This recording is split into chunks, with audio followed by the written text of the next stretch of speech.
Hey guys, Colby here. Welcome back to Watcher of Realms. Look at this, guys. Look at what popped out today. A frenzy plundering that goes on for 4 days together with the Oracle's trial. This is the best time for you guys to be farming right now. Gear Raid 3. Gear Raid 3 is one I would say the most important one of the gear raids in terms of gearing for Guild Boss. And why do I say that? Because two of the sets in there, the endgame sets, are very crucial for you to be competing in terms of damage and pushing your teams in terms of damage to as high as possible. Currently, the Frenzy, by the way, if I want to note, it only gives you a drop rate increase for the Infernal Roar set in terms of the very good sets. That is very good for attackers who want to get their basic attacks boosted by 40%. That is a very cool set to have. But for your other damage dealers, then the SBA set, the Soulbound Arcana set, is also important.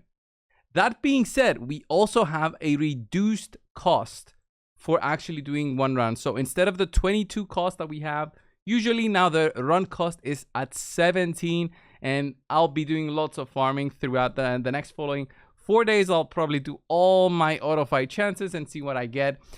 Honestly though, the best thing for me is to get Ancients of any gear set in order to improve my account. So with that in mind, it's like every 200 runs or so that I find myself getting an Ancient. Maybe they slowly will boost it up. I'll also get some random demon chests. That's nice for guild versus guild. And then you can also drop some ancient summoning crystal shards, which you can slowly craft together and make like an ancient shard. Plus these, the enchantress spirits. These are very good if you get this set right here. The insight set. So the insight set transforms into the infernal roar set. So have that in mind.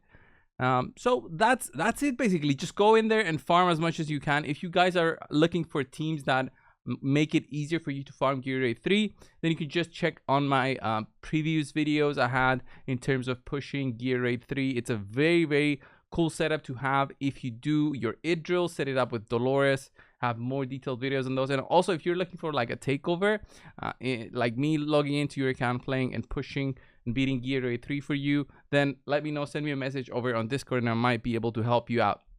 So that's part one of the news today coming in for Watcher of Realms. We also have something really huge in terms of the notice board here. If you've seen, there will be a patch. I'm not sure when it actually will be applied. I thought it was going to be applied today, but it might be tomorrow. It says 7:15, so I'm not sure if that's local time. I doubt it. I think it's a little bit later on, at least for me today. So they'll add the playtest mode for the guild boss. That's going to be very cool if you want to be testing out your damage and improving your damage on how you put in every hero on the board. That will be very crucial if you want to optimize your runs instead of using the 200 gems or diamonds in order to push through. So you'll be able to do this, and when a new dragon blood is recorded, the auto fight result will also be updated, so you can actually test things out on playtest mode and it will affect your normal run. So it's not like, oh, I'm gonna try it out on the playtest mode and then I'll have to actually repeat that when I'm doing a proper run. So don't worry about that. They're also basically buffing every single part of the guild boss rewards, so it's gonna be easier doing guild boss 3 to actually get some rewards. Now with 18,000 dragon blood, they're going to be removing rare skill crystals and some insignias from the pool of the Nightmare 4 chest. That's also very good. Removing the epic skill crystals as well. That is not really needed for people pushing Nightmare 4 mythic chest. That is the chest that you get at the end. And then they're also going to remove stuff like auto fight chances, arena permits, guild cons. That is all amazing. All amazing because it basically will be boosting the chances for everything else and hopefully giving us better rewards, such as, you know, the proper shards, but shards for summons. But they're also adding legendary summoning crystal shards, ancient summoning crystal shards, 5-star stacking power shards. So these, I think, will be replacing basically these drops. So don't expect to have just proper shards on every single time you open up the chest. I think these shards will be replacing these smaller ones in terms of what you get, but I do think that these are way more worth it than, you know, arena permits or mithril, because the mithril you would get was very, very low, very, very low, and I would count it as, you know, basically a useless reward.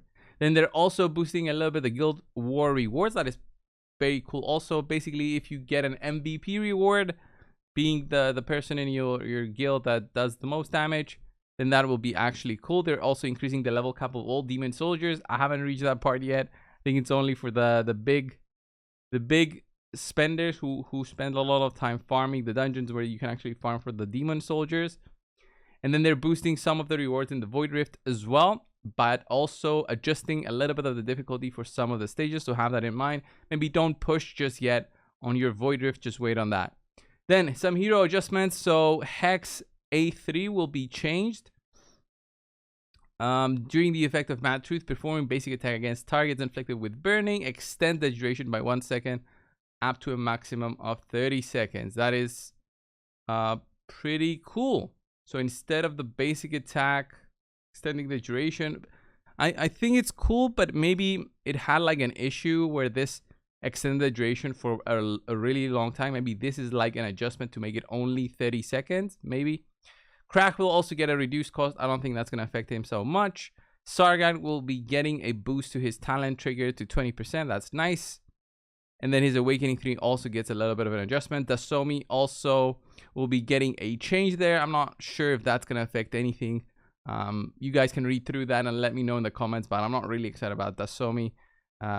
So it will extend the healing. Oh my god, all the Awakening changes as well.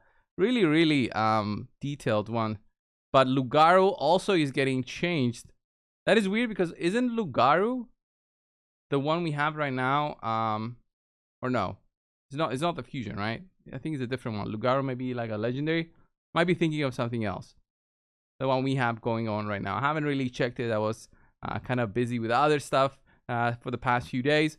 So Feral Fury, when deployed, deducts the hero's current health. Blah blah blah. I think this is the most important thing. The Arrogance bond skill that will be added if you get the other hero, Lust, that will be coming soon to the game. So when you obtain her, you unlock the following bonus effect: increases attack by 15% during the effect of Hellfire. That is quite crazy. And then they also bug fixed Valeria, where she would stay alive a little bit longer after her ultimate when she received fatal damage. You might have seen her surviving, which was not intended. The intention there was once the fatal damage stealth is done, she dies, like other unyielding heroes that we have in the game. Drogo, I think, gets a little bit of a buff, and he also joins the Star Piercers. Nice, okay. And Navras can now be fused by Gongpa, Boagrag, Langlin, and Roger. So nice, a new fusion coming in. New artifacts are also added, which are very, very much so class specifics. And then they're going to be introducing the Forge system, the artifact Forge system, enabling commanders to forge exclusive artifacts for their heroes. That's quite nice, but this is if you are farming Void Rift Hard or Nightmare, you'll be getting the rewards from there, and then using those to actually boost up everything else. Then they're optimizing different like logics behind the quick equip, the star up feature, and commanders may now use the hero from the unnameable in all faction trials. All right. Yeah, well, I don't have him, so not sure about that. So even if the recorded operation finishes, hero skills will continue to be cast automatically, thereby improving battle efficiency.